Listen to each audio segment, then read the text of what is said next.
It is my happy and honoured task to introduce the next part of the proceedings to you. In a sense, this is the moment where we come home to ourselves, and I invite you to smell the gorse of the stage that has been lovingly prepared throughout this night by a team of people. Gorse is an ancient flower remedy for hope, invoking hope. And this team of people throughout the night have transformed what was effectively an aircraft hangar into a temple to allow us to move a step deeper tonight and today, to hear the words of two of the wisest men on the planet, His Holiness the Dalai Lama and Richard Moore. We come from all parts of the world, all searching for the same kind of truth. Who are we? What are we to be as true human beings, not human doings, but human beings on the planet? And perhaps the simple message is to come home to ourselves. Now, I know one man who's a bit afraid backstage at the moment because he knows I'm introducing him, and that's Richard Moore, my great friend. He's afraid because A, I know him very well, and B, I have the microphone. But I feel that, there's so many things you could say about Richard. And when I really stopped to think, how could I introduce Richard Moore really to all of you and to the wider world today? Simplicity, grace, and faith are the three words that come to mind most of all.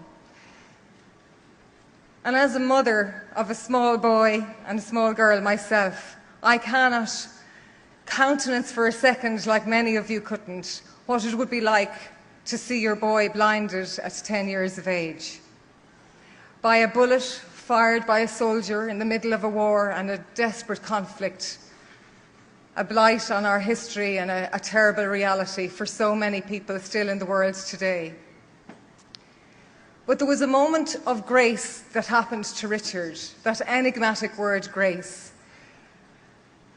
That happened the very time that bullet was fired, because Richard felt no vengeance for the soldier who fired it.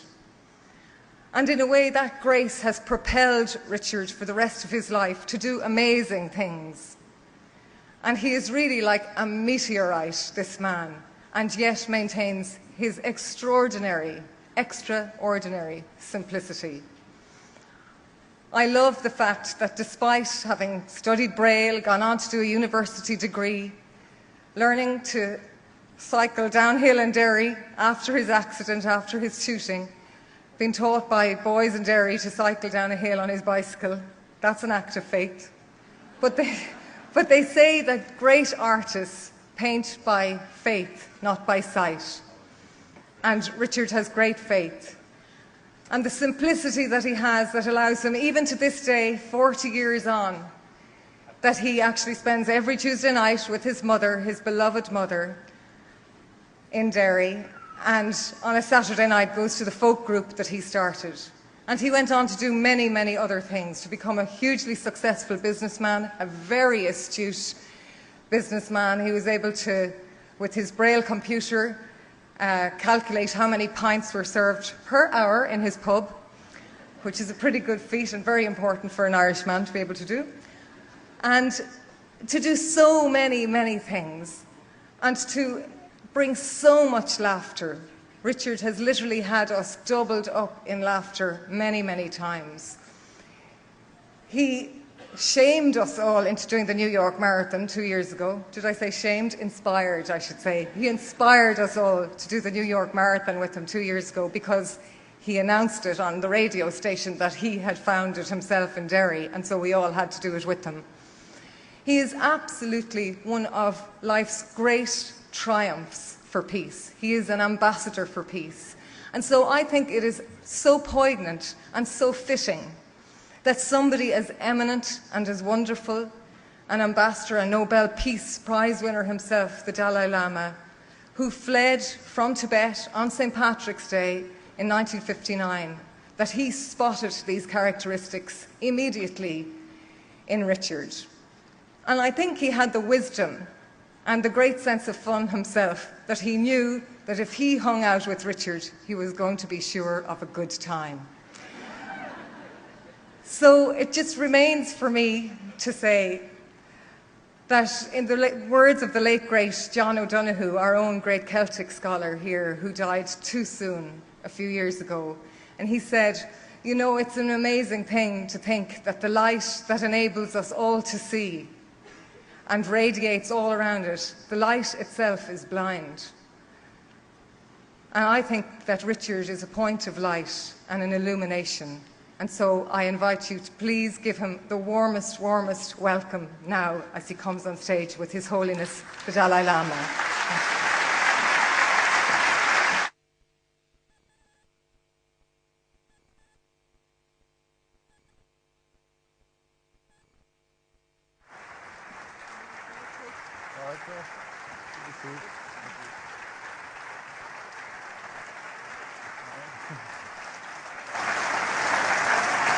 Yes, a lot of people. Thank you. Thank you. Thank you. Thank you. I think, yeah. This is great. Thank you. That's good. Okay. Yeah, thank you. You have your seat? I am here. Oh, you Yeah, yeah, okay. yeah. Yes. Thank you.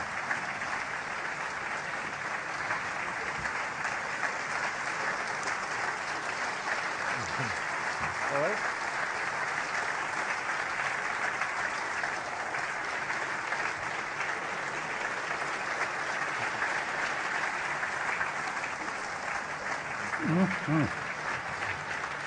Please sit down. Yeah. Thank you. Okay, Your Honor? Yes. First of all, can I just say thank you to Claire for that wonderful introduction. I don't have anything to add.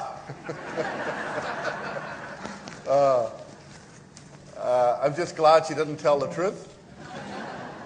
I also, at this point in time, would like to thank the two other organisations with children in Crossfire that made this event possible. And that's Afri and, of course, SpunOut. And in particular, I'd like to acknowledge Joe Murray and Rory McKiernan for their encouragement, support and energy for this event. And also, I would like to thank you for coming along here today, because without you, then we don't have an event. I have been asked to share my story briefly, and then, if you don't mind, I will introduce His Holiness then. Is that okay?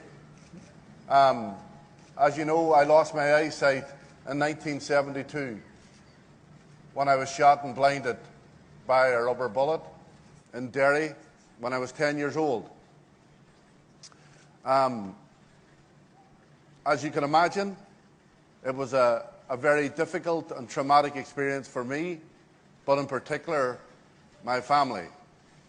And I want to acknowledge that one of my family members is here today. My brother Noel is in the audience somewhere there, so and also my wife and children are also here in the audience.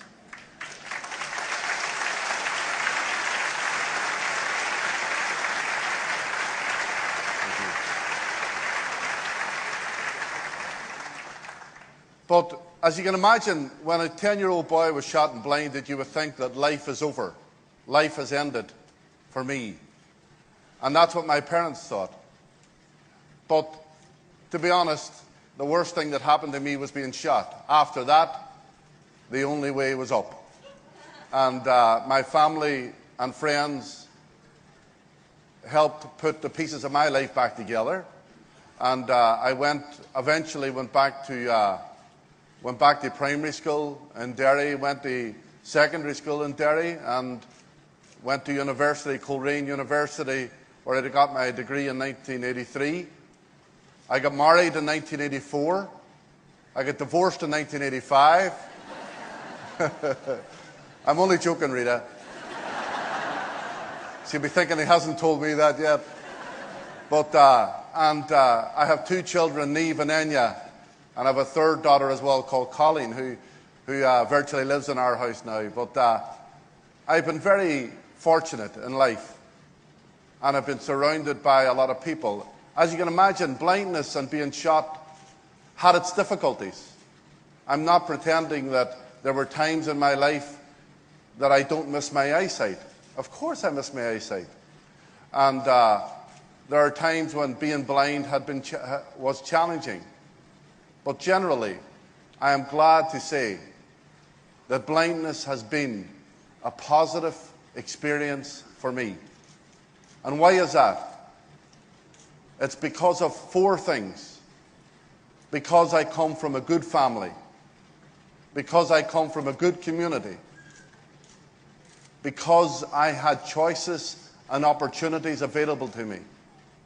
And also because I never had any anger or any bitterness about what happened to me. And for those reasons, I believe that I am the person sitting here today in front of you.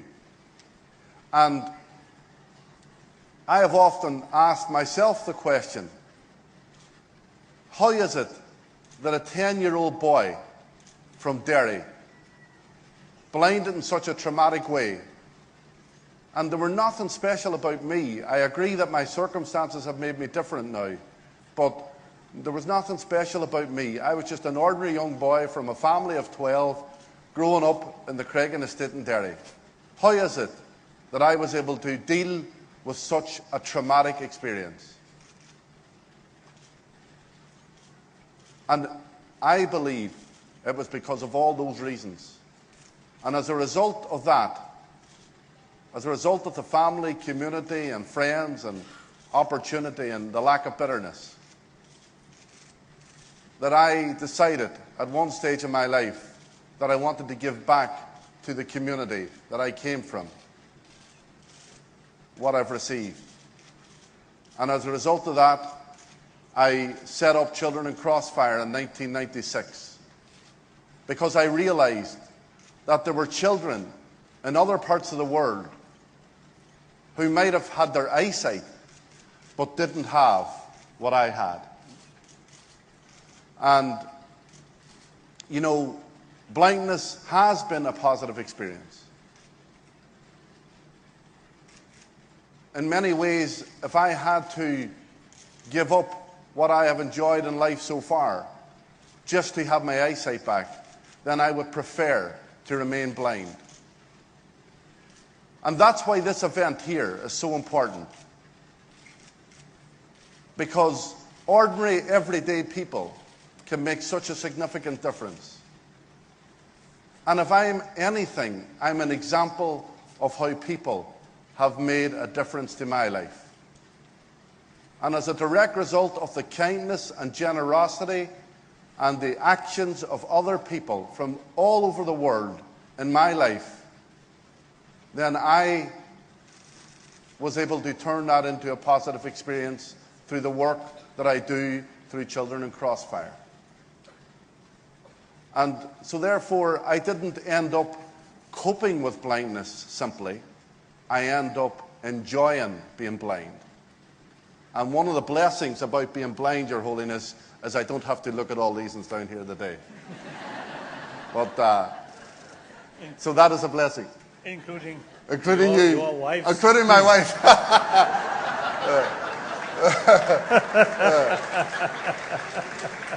He always says how beautiful my wife is, because he knows it makes me jealous. But worse than that, my wife tells me how beautiful he is.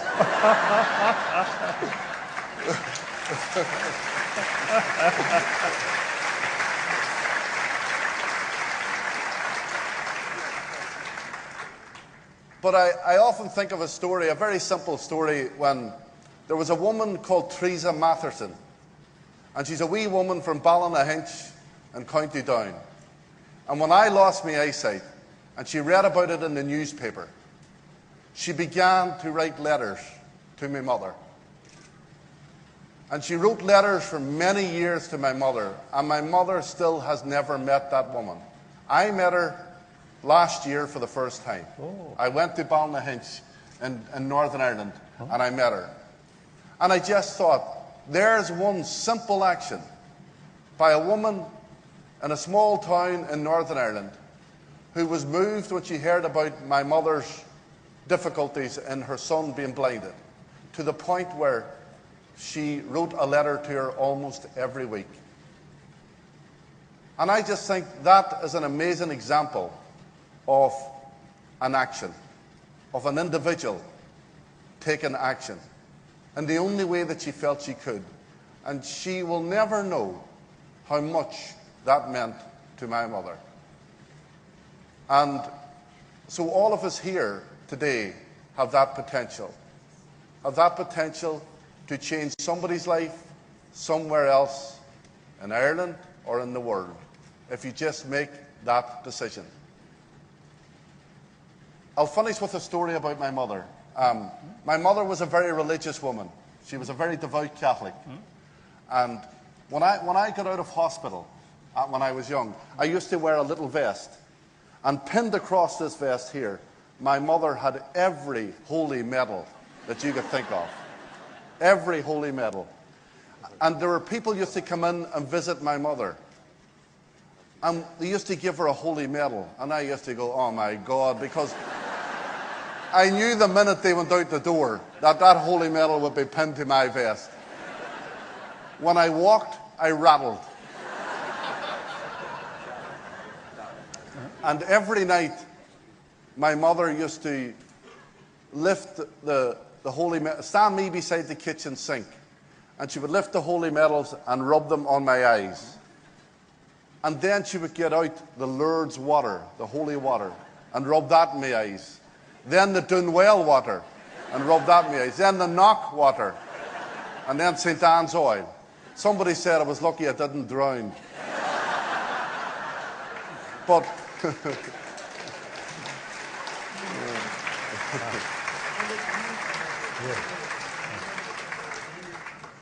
but my mother's prayers were that I would get my eyesight back. Well, I didn't get my eyesight back, but I believe I got a hell of a lot more out of life. And I always say, you can take away somebody's eyesight, but you can't take away their vision. And my vision is the work that I'm doing through Children in Crossfire. So thank you very much for listening to me. I know we're really here to hear His Holiness as well, which I am here as well, so to hear him. But before we do, because at the end there's a few things happening, we would like to make the presentation to His Holiness first. And then I'll properly introduce him. There's a man standing at the side of the stage called Charlie Gallagher, and he created this piece of metal and worked at it and designed it. And the metal represents the connection between Celtic spiritual tradition and Tibetan spiritual tradition. And I would like to invite Charlie Gallagher on the stage now to present it to His Holiness. Please, yeah. All right, Charlie. Thank you. A wee gift from us to you. It's a little gift from us to you. I'm a sword maker. I am a sword maker. And this is the only weapon that I can make that defends instead of kills. That brings peace instead of war. And I thought it was Wonderful. a good idea for you. Thank you. Thank you. Charlie. Hope it Thank you looks much. well for you. Wait. One scarf. So here. Stay. One scarf. Sorry. Go. Thank you.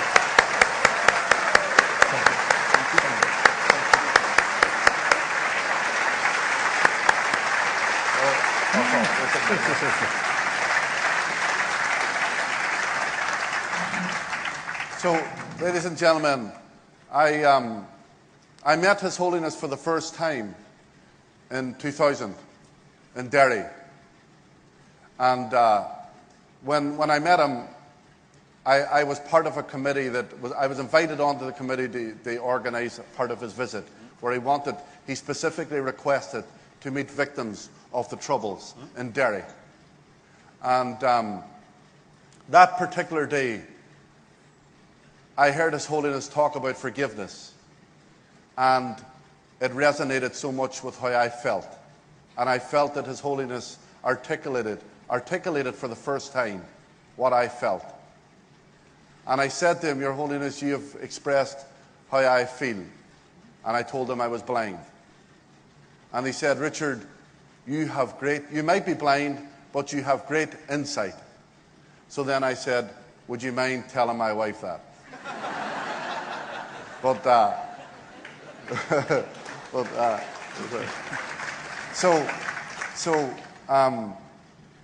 He invited me to India, to Dharamshala at that time. And I went there last May for the first time and had a wonderful experience in Dharamshala with His Holiness and all the people that work with him there. To the point where, as you know, Derry people have a sense of humour, and now they call me the Dalai Lama.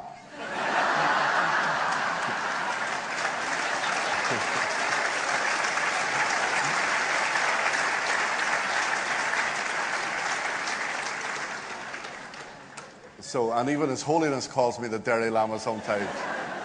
But I just want to say it's a real honour for me today to sit here on this stage with the person I admire most in this world. Someone who represents compassion, peace, non-violence consistently through his life. I am honoured that you have accepted our invitation. And ladies and gentlemen, I would like to introduce you someone who is the patron of children in Crossfire, someone who I am humbled to describe as my friend. Ladies and gentlemen, the 14th Dalai Lama of Tibet. Thank you. Thank you. Thank you. Thank you.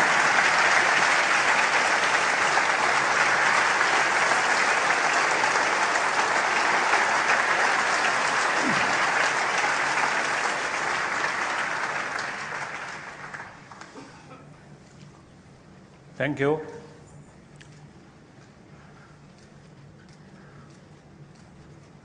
Now, what I should call a Dalai Lama.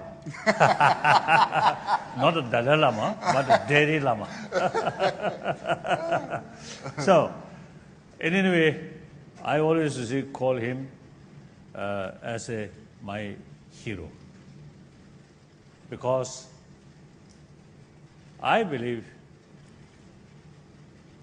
think one of the best human quality is compassion, affection. That also, you see, there are two levels. One, due to biological factor, affection, one another, like mother's affection to their youngster, and also youngsters' affection to their mother. That's a biological factor. In order to survive the youngster, that affection is necessary. Then we human beings, with help of human intelligence, human wisdom, that affection can extend to the people who have no relative relations, or even your enemy. As far as their attitude is concerned, it's a harming to you. So we call enemy. But still, they also, same human being, they also want happiness, do not want suffering. So, genuine sense of concern of their well-being, that we human being, only human being can practice that, can sort of develop that, can practice that. So now, my hero here, when he got shot, instantly his eye lost. destroyed. But instead of sort of anger, frustration, one time he told me his sort of first sort of strong feeling was, now I can no longer see my mother's face. It's very touching, very touching. Instead of anger or frustration, hatred, and he felt more calm. So that we human beings can practice that, can develop that. Now here,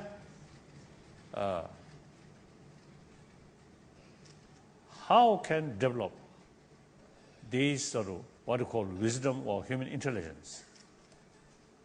The human intelligence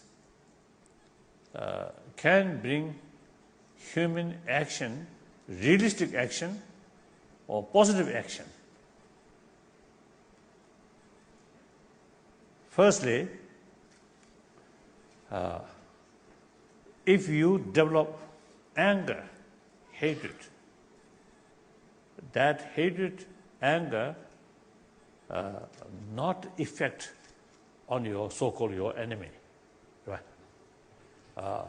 Only hatred, anger destroy your own peace of mind.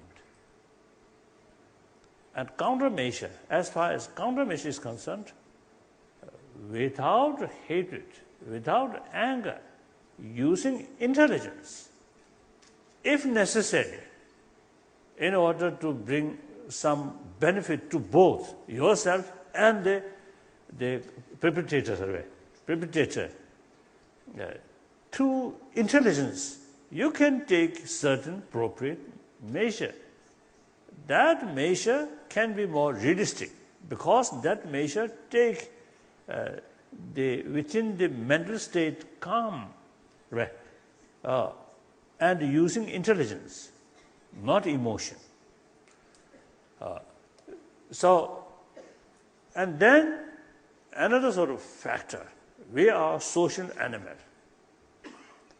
Individual's future, individual sort of happy life entirely depend on rest of the community. So even animals like bees, ants, those social animals, the individual survival, individual sort of happiness depend on the rest of the community. So we essentially social animal. And particularly today's reality. Just I mentioned to press meeting, today's reality, the entire now nearly 7 billion human beings, very much interconnected, interdependent. Not only nation to nation, but continent to continent, heavily interdependent. That's a new reality. In economy field, global economy field, heavily interdependent. And environment issue, also heavily interdependent. That's the reality. That's the new reality. So therefore, the sense of global responsibility, it's a oneness of entire humanity. That, I think, for our future, we really need some kind of genuine sense of concern of well-being of entire humanity, or well-being of the planet itself. That we really need. That is the realistic approach. So these things, we human beings have the potential, no other animal. I think he demonstrated that. We have that kind of potential. So now when we look world, a lot of problems. Some are nature disaster. That beyond our control. then larger portion of problem which we are facing is essentially our own creation. Many problems we ourselves, you see, created. Meantime, nobody want problem. But problem, created by ourselves. Why? Lack of awareness, the reality, due to short-sightedness and due to strong self-centered attitude. Then our approach become often unrealistic approach. Any unrealistic approach brings disaster. So since we want happy life, we have to take about the well-being of the planet itself, or well-being of entire humanity, and including different species of mammals. These different sort of animals, birds, these also something like ornament, right? Ornament of the beauty of the planet, of nature. I don't know. Mosquito consider an ornament, I don't know. Oh, one you see Tibetan monk, scholar, and also the great practitioner. Yeah. He described mosquito temple limpuche. Bee which plays flute. Ka. A bee which plays flute. An insect. A bee that plays. An insect which plays flute.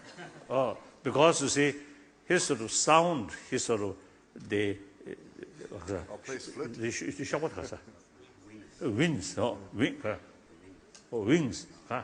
Oh, his sound of the wings, something like that.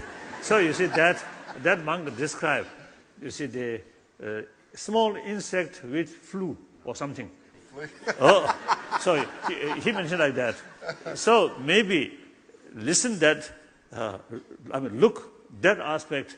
He also brings some nice sort of tune. in any way, you see the respect any form of life, trees, flowers, and then animals. Once we develop some kind of sense of caring of these living things, then our attitude towards the human being also becoming much more positive. That those people who really don't care about different form of life, particularly animal, like fish or other animal, then they are gradually, those people who no hesitation to kill, to beat, to animal, now these people eventually towards human life also a little bit different. So therefore, the taking care of well-being of others is something very, very precious. Now here, I myself, you see, some experience as a result of practice of genuine sense of concern of well-being of entire humanity, entire sort of sentient lives. That really brings tremendous sort of inner peace. And also, you see, that brings genuine friendship based on genuine trust. And also, I myself, you see, because, you see, warm-heartedness sort of attitude, I can communicate with people very easily, very frankly, very sort of openly. So that brings trust. That brings mutual friendship. We human beings, we need friendship because we are social animals. Genuine cooperation, very essential. Cooperation entirely based on friendship, trust. So hypocritical way is really destroy trust and create suspicion.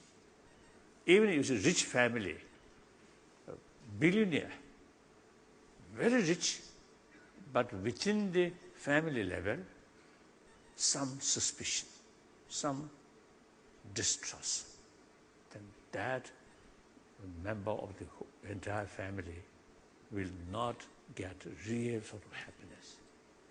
Economically, a little poorer, but within the family, full trust.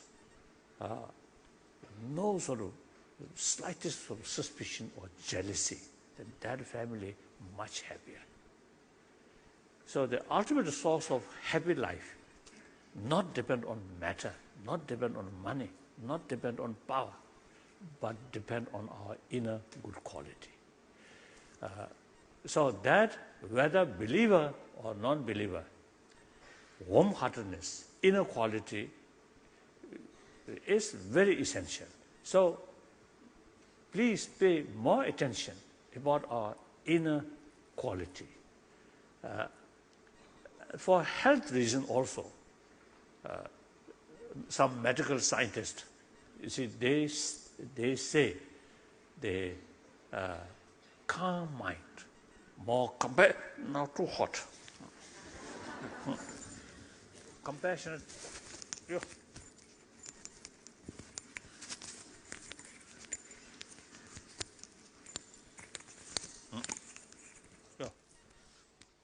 So, compassionate heart reduce fear, anger, frustration, or stress. That very good for our health. Constant fear, constant anger, hatred is actually, according to some medical scientists, they say eating our immune system. So for our health reason also, calm mind is very essential. Then happy family, happy community, this warm-heartedness is very, very important factor. So that, and that very much related with the sense of global sense of global responsibility. So that I want to share with you. And then basically we human nature, I believe, more gentleness. Because our life start in the atmosphere of affection. As you mentioned, is your mother. Yeah. Your mother sort of taking fullest care of this young boy. Yeah. So you have you also develop the potential of that, the forgiveness. If your mother, without, if at a young age, your mother lost, or is a mother's attitude not that much affectionate one, you may not get that kind of inner potential. Yeah.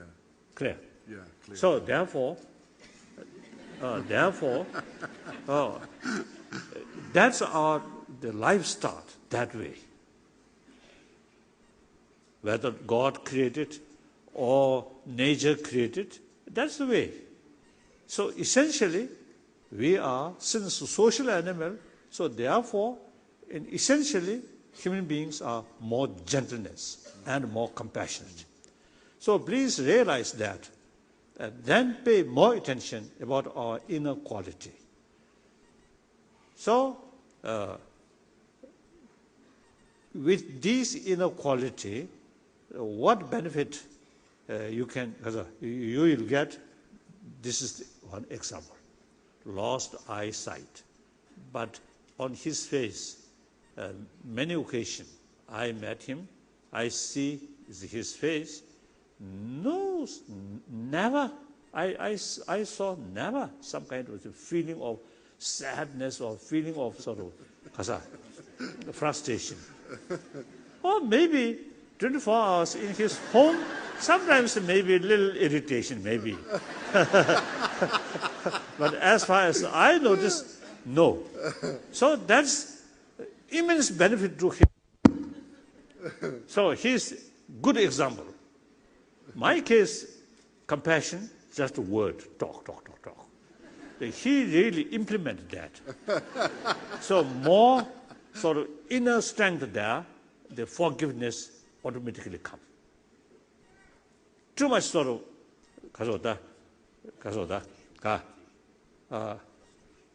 frustration or weak, inside weak, then frustration often or easily can develop. Irritation, anger come. When inner sort of strength there, self-confidence, with others' affection, then go through difficult period, you can maintain inner peace. So comparatively, with Tibetan also passing through difficult period, but can maintain inner peace. So that, generally speaking, our community, much more happier community, like that.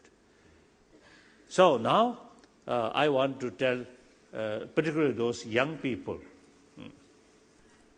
I just used to mention to the press meeting, and wherever I go, I always mentioning those older people, like myself, now over 70. We belong to 20th century. Now we are 21st century. Those people like me who belongs to 20th century now ready to say bye-bye. So now these young people, I doubt, already over 60. So, anyway, see, you're physical, mentally very energetic, so I can consider you as a young person. Oh, thank you. Sometimes I teasing, you see him, this little stomach. So in order to make some sort of contribution, betterment of the world, betterment of the community, and directly, you see, Northern Islander, on Ireland itself, you see, his health, his life is very important. So his health is very important. So too much weight, not good. So I want to tell you, you should follow Buddhist monk sort of practice. No dinner.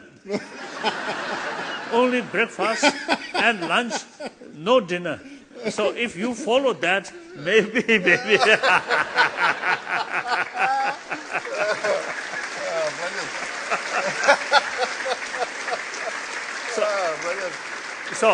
So you see, those generation who belongs to 21st century, now whether this century be a happy century or century of bloodshed, entirely depend on these younger generation. So the younger generation, you really have very important sort of role on your shoulder. So I think time is gone. Think as sort of usual way of thinking. Your own family, concern your own family, concern your own community within this certain sort of boundary. Now that I think outdated. Now think more about whole planet and whole community. That also very helpful. You see, when you think just oneself, even a small problem appears very big, unbearable. When you think the problem from wider perspective, then even that serious of problem, then appears not that much serious. That much I also have this sort of same experience. So here I want to share you one occasion in America I think Columbia University or something, discussion, some scientist about health. Then one scientist, he told our meeting, according to his sort of research work, that those people who often sort of use the word of I, my, me, like that, he said there is greater risk of heart attack.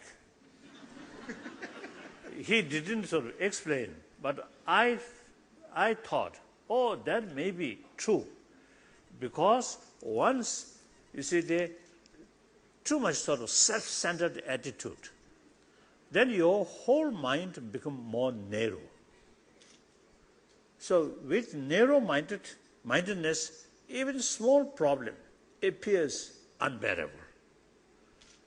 When you think about well-being of others infinite, so your mind becomes automatically very wide. So through that way, even serious problem may not appear something very unbearable way, like that. So that, I think, makes differences. So therefore,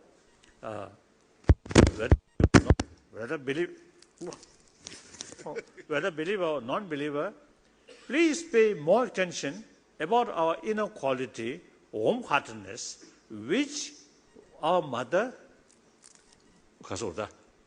brought us. So that is important. So I want to tell you. And then also at the meeting, press meeting, I mentioned or respond to one young person. Human intelligence, really marvelous intelligence. But that intelligence sometimes also become very destructive. Some of these troublemakers, like September 11 sort of event. Only human being can do that with help of modern technology. So here, human intelligence produced these sophisticated sort of weapons or sophisticated sort of the machines. And then this mind also, you see, carry sophisticated sort of plan. Then these disasters happen. So intelligence alone sometimes causing more destruction. And individually, himself or herself also, you see, intelligence alone sometimes bring more anxiety, more worry, more jealousy, more anger, more stress. So, in order to bring this human wonderful intelligence become more constructive, warm-heartedness is the key factor. Human intelligence combined with warm-heartedness, sense of well-being of other, sense of, compassion or affection, combine these two things, then human intelligence really become constructive, not only benefit to other, but also you yourself also have inner peace, inner strength. So your future becoming much more happier, much more constructive. So now some questions. Thank you very much. So please think more.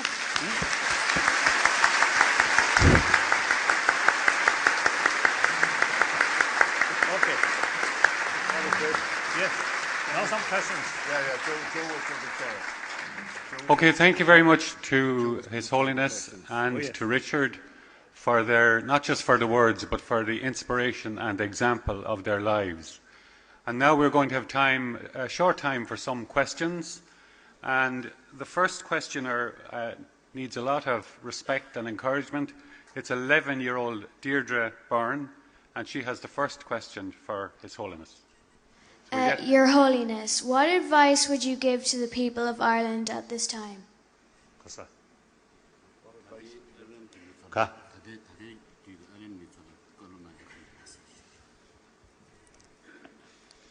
Basically, you're also part of humanity. As I mentioned already, then here, I think with global economy problems, the nation here also is facing some problems. So now, when you passing through such difficult period, determination, self-confidence, hard work is very essential. When you face some problem, then too much of distress and hopelessness and demoralize. And I heard some young people prefer leaving some other country, like Canada and Australia, like that. Of course, it is individual right, but you see, more self-confidence, there's some certain difficulties, you see, due to our own past mistake or past carelessness. Now, you must work hard with more intelligent way. That's, I think, important. So I want to tell you, no need discourage or hopelessness. With self-confidence, work hard. You should have firm determination. That I want to tell you. Look at we Tibetan. My own case, at the age of 16-year-old, I lost my own country. I lost my freedom. Then, age 24, I lost my own country, and a lot of destructions happened in my own country, but no reason to feel discouraged, demoralized, and become something of hopelessness. So instead of that, the tragedy transformed more inner strength, self-confidence, determination, work hard. So that's important. Next question.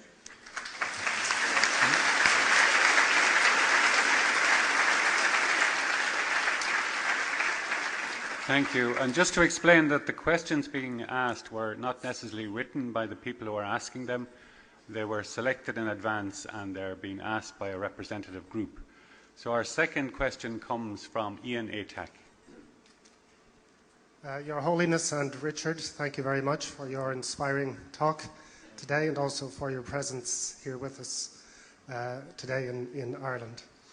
My question for you is this.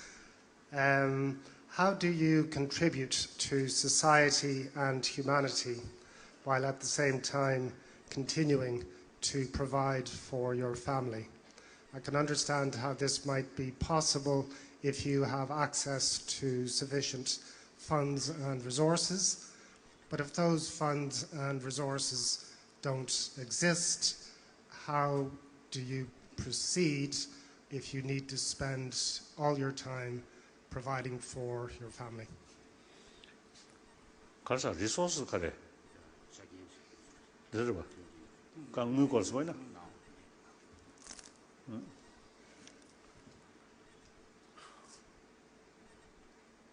Now my as a main commitment or main interest is promotion of human value, promotion of human inequality. There, each individual have the the potential. Now, firstly, you see, create happier community, not through law, not through government, but through individual. Firstly, the society means, or community means, combination of individual. So in order to create a more compassionate community, firstly, individual person in the family must practice these inequality out of awareness. Then create or share with rest of your family member. Then one family, then 10 family, 100 family, through that way, some cases, I think some of my friends, you see, they create some kind of zone of peace, or zone of non-violence. First, 10 families, certain sort of area, then 100 families. I think that's the way. Real change of the humanity initiative must start from individual. So each of us have the potential to make contribution, better future, better for the world community. Then in economy, process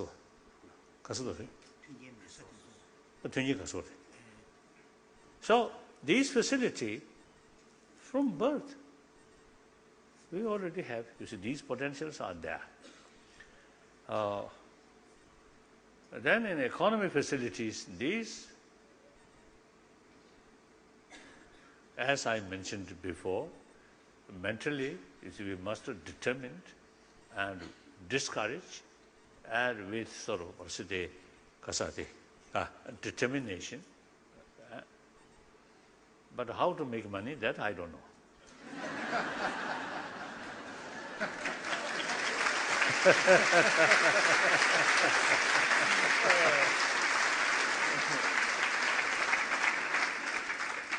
So, I think you have some response? Oh, no, I'm okay.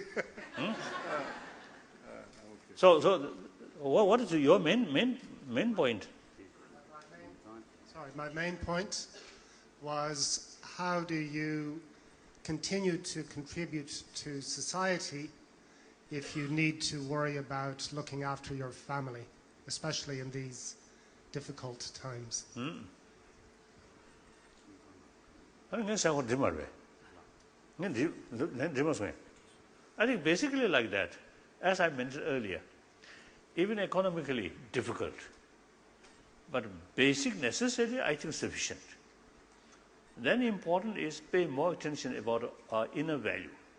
You can be very happy family. Through that way, can increase 10 families, 100 families, 1,000 families. That's my view.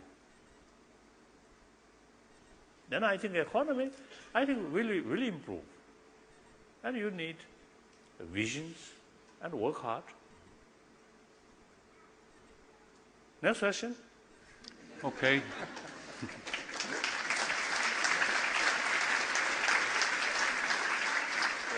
And question 3 is from Charo Lano Madden. Thank you. Your Holiness, what do you think in the sense of that if reason or the rational mind is an aid or an obstacle to the development of compassion? Because I can just on that.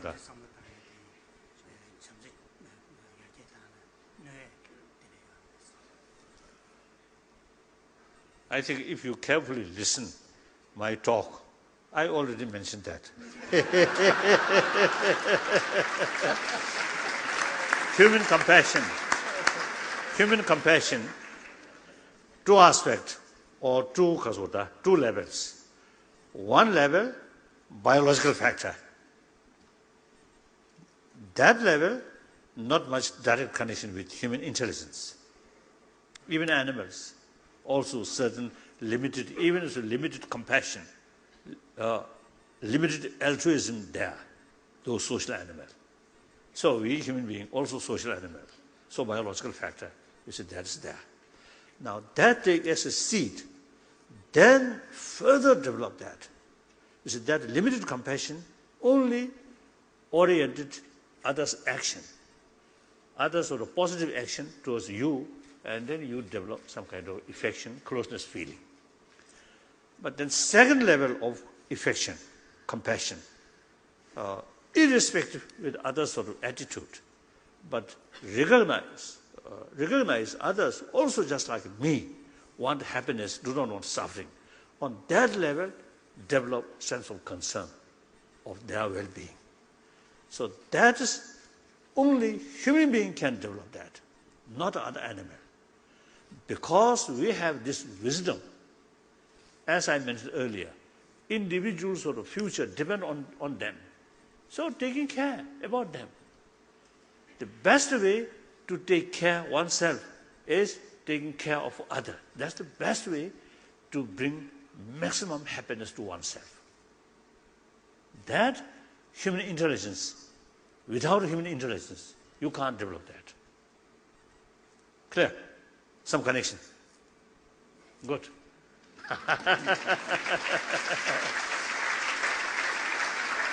Now next. Okay, do we have time for another question? Charo, do you have another question, or do we want to move to Deirdre? Deirdre has a second question. This is Your Holiness, when was the last time you laughed really hard and why? That's that.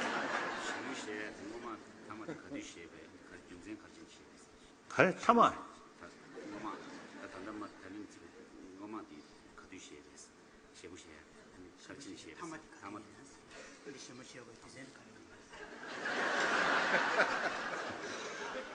Difficult question now. I think from morning, always laughing. Yeah.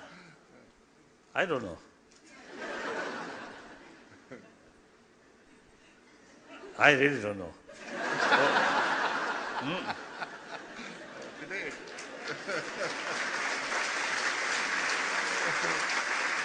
Perhaps, I think, perhaps each day they laugh before sleep. That's one day's last laughing. Marve. Otherwise, again tomorrow, again start, go like that. So you can't say what is the last laughing, right? Difficult to say. That's rather philosophical question. Yes. Now next question. Okay, we have another question from Ian.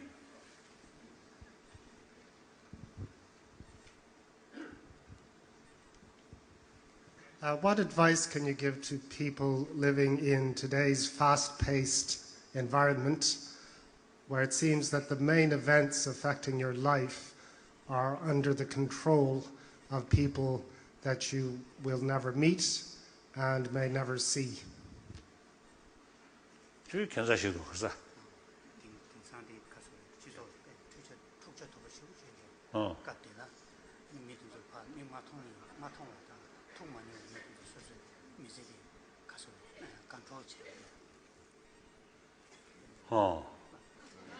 Now,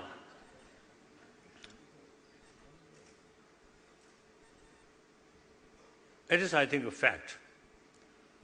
World belongs to humanity.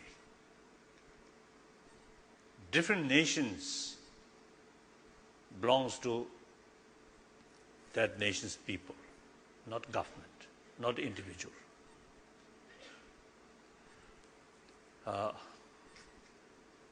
Then, I think among the existing sort of system, I think best way, which closer to sort of what's the power of people, that's a democratic sort of system. So when you carry election, you should think seriously and should choose right person, right party. Then if they're doing as you expected, then next election you can change. I think,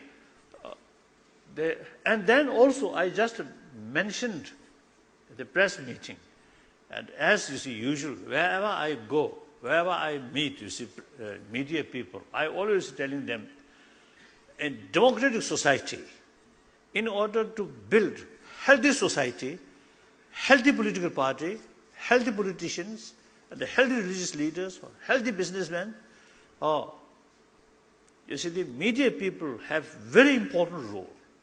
That is, media people should have long nose as long as elephant nose. Then smell. Behind, front, of course, everybody should try to be nice. But we must smell what is going on behind. And then inform public clearly what is going on. And provided must be very honest, truthful, objective, not biased. That also very important in order to build sort of what's a genuine, constructive, democratically elected leadership or government. That's my view. Then global level, I think, unfortunately, like Copenhagen summit about global issue, the national issue seems to say more important than global issue. So that Copenhagen meeting failed to produce satisfactory sort of guidance or result. So still, we, including many leaders, is still thinking the sort of past way of thinking, my nation, and sometimes my party. The reality is no matter what one individual important nation, is still part of the world. So number one priority should be global issue, global sort of interest. Then national interest, because their own nation, part of the world, like global warming, no matter what nation. So like that. So that these things, I think, the information, I think very important. When we firstly came to India as a refugee, no idea about importance of global ecology issue. Then meeting with some specialist about environment issue. Then I realized, oh, it is very, very important. So through awareness, through education, through information, I developed this sort of the sense of concern. And small sort of, my own sort of contribution. I never take, bath taps are bath tap, only shower. So small contribution for safe water. And then whenever I leave my room, I always put off light. Not much effective, not much sort of significant, but I feel it is my sort of duty, make a little contribution. Preserve preserve energy, like that. So each individual, through awareness, through information, you can develop certain sort of moral responsibility, and carry 1 person, 100 person, 1,000 person, 100,000 person, then really makes effect. So then eventually, I think sometimes I feel United Nations, the highest world sort of body, isn't it? But sometimes that United Nations body of government, not necessarily people, isn't it? So there are some still some drawbacks. Things, time passes, things will change. I think a human being, generally speaking, I think better education. So with education, better vision, meantime, a sense of global sort of responsibility, sense of compassion. These out of our effort grow, then I think better world will come. I think within this century, I think that things will change if we make more effort with vision, with using intelligence, and with sense of responsibility. I think we can change, we can improve our world, better world. And also, I often say, expressing 20th century becomes century of bloodshed. From our previous experience, our experience from previous sort of century, now this century, now according to some historian, the 20th century, through violence, through war, more than 200 million of people killed, and limitless people suffer. Yet, not solve our problem. Still problem there. So now, the only realistic way to solve this problem is through dialogue. Therefore, this century, 21st century, should be century of dialogue. So this, through awareness, through our experience, through information, make effort by individual. That's my view. Then eventually, I think things can change. Okay.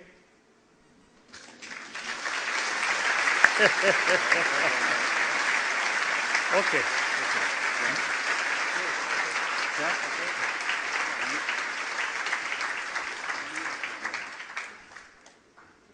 Okay, thank you very much to His Holiness and to Richard, and I think the best way to thank them is through music. So we're going to invite the internationally acclaimed Nori Nireen to bless Richard and His Holiness, to entertain us and to lead us to lunch afterwards, and she will later be joined by her son Molly. Thank you very much.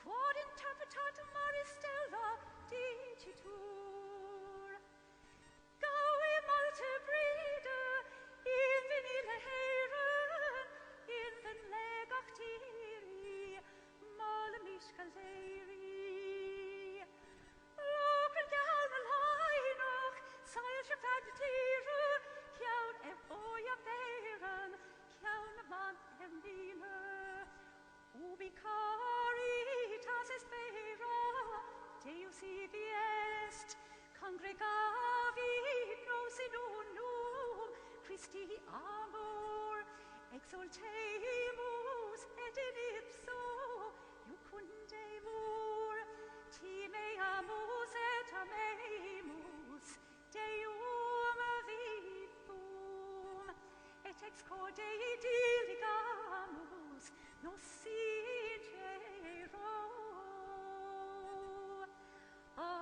Exaltatulo, exaltatulo.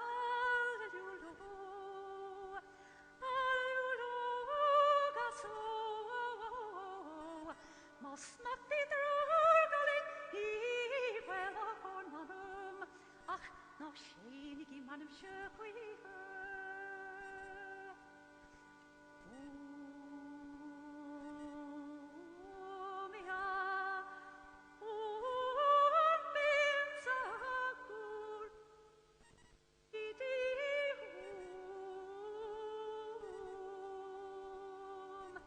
The earth and all the plants that grow, the trees and all the fruits they show, the very beasts my hope that know, all in your homestead you unite.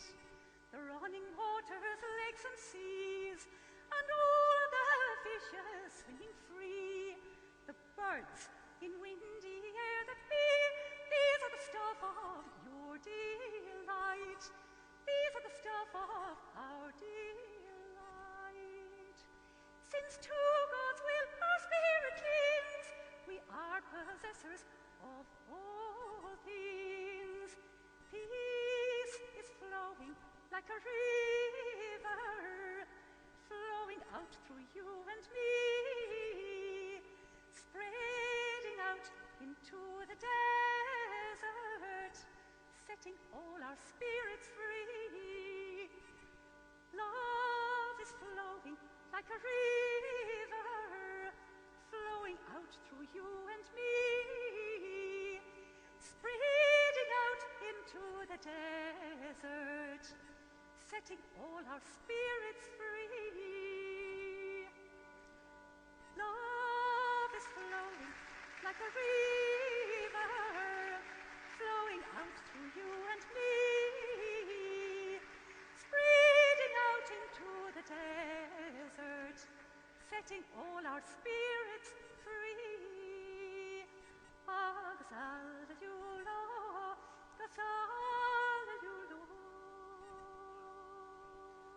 Goddess, which we call Goddess Tara, for long life, for healthy body, and also wealth.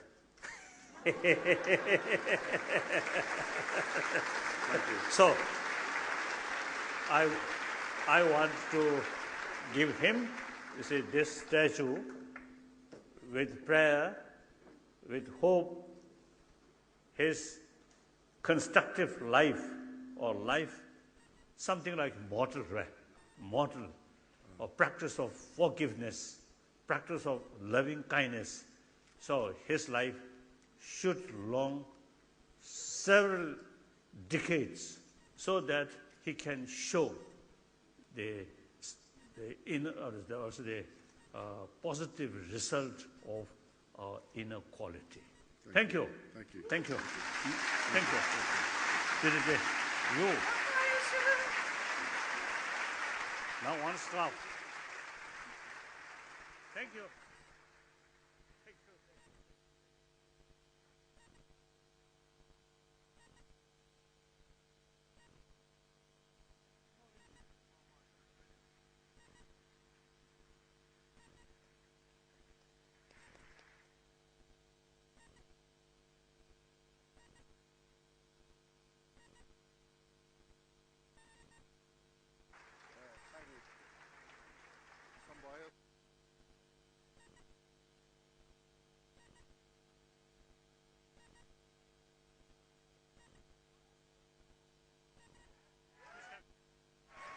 I will go this way. I will go this way. Where's he going?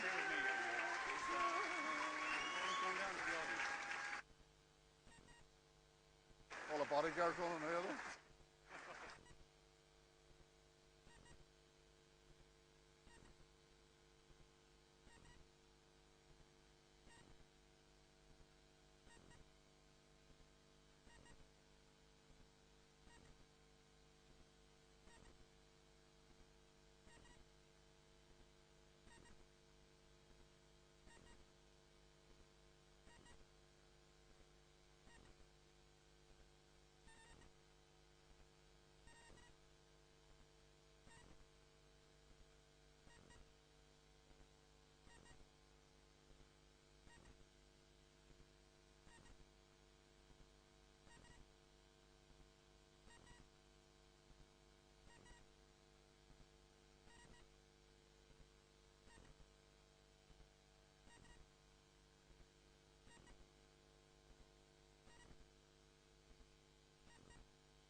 choid a queen.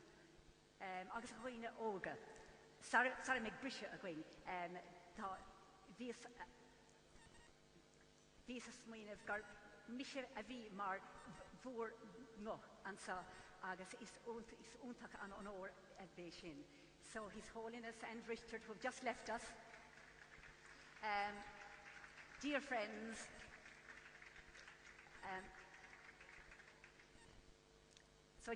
I was very much aware that I was your voice there in that huge honour of blessing His Holiness. But I wonder if you'd also join, if just before, as a little, to whet your appetite, if you might join me in a little chant. I was also very much aware that you might. So just no may the one before you break. If you want, you can sit down or stay standing. It'll only be a minute. Well, féach oring an sa balathe an sa kan an okáid óntach sa a bheith le chéile is mirúilt amachchas amach. And as we are here to celebrate His Holiness and Richard, and indeed the wisdom that we've learned over the morning, which has just been so momentous and historical, isn't it wonderful to be part of a revolution? And so, indeed, absolutely. So just on a very personal note, you can't see it now, but I have a very delicate little sensitive apparatus sticking into my ear, which my son Molly tells me is called a Madonna mic. Now, Madonna has nothing got to do with the Virgin Mary or the Mother of God, but it was a little device that was created by the American rock singer in the 90s called Madonna. And so it's a very sophisticated, but it's quite sophisticated to put into your ear. And as John was there battling away and strapping me into this for the last hour, I was thinking of that lovely story of the priest in County Clare, the parish priest, who in the 70s installed a microphone system in his church. And he went out the first Sunday, checking that everything was on, and he said, "Names on the Lord be with you." And there wasn't a reply. The congregation were totally silent. And so then he said, bewildered, he said, "I'll try this again." And so, "The Lord be with you." And still not a thanks a million. And still not this makes the microphone all the more important. And still not a reply from his congregation. So then he went up to the mic like this, and he tapped it, and he hissed into it, "There's something drastically wrong with this bloody mic." And all of a sudden, everybody said, "And also with you." So this is a little chant from County Donegal, an ancient chant, and it's got two words, and very appropriate actually. The first one is an Irish word called shine, which means to sing or play, but also sounds like light, like sight, like insight. And the second is a Hebrew word, hallelujah. And so it's got three little phrases, two short and one long. And you can air your lungs here in this communal in resonance and in harmony with His Holiness and with Richard. And so this is the first phrase. Shine, hallelujah. Shine, hallelujah. Shine, hallelujah. Shine, hallelujah. Shine, hallelujah. Shine, hallelujah. Shine, hallelujah. Shine, hallelujah. Shine, hallelujah. Now you have the whole chant, and you can sing harmony with it in keeping with the Irish version of harmony, which singing in harmony is singing any note your neighbour isn't. So off you go on that. And then we'll break it up into little parts. And then I'll lead you out for your lunch. Okay, here we go. Shine, hallelujah.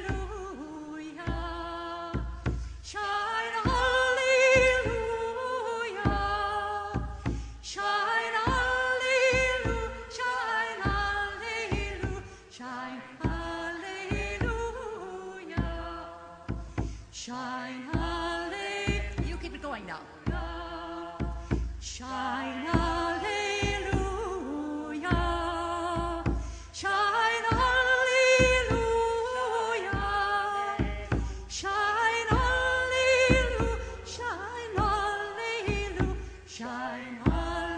Alleluia.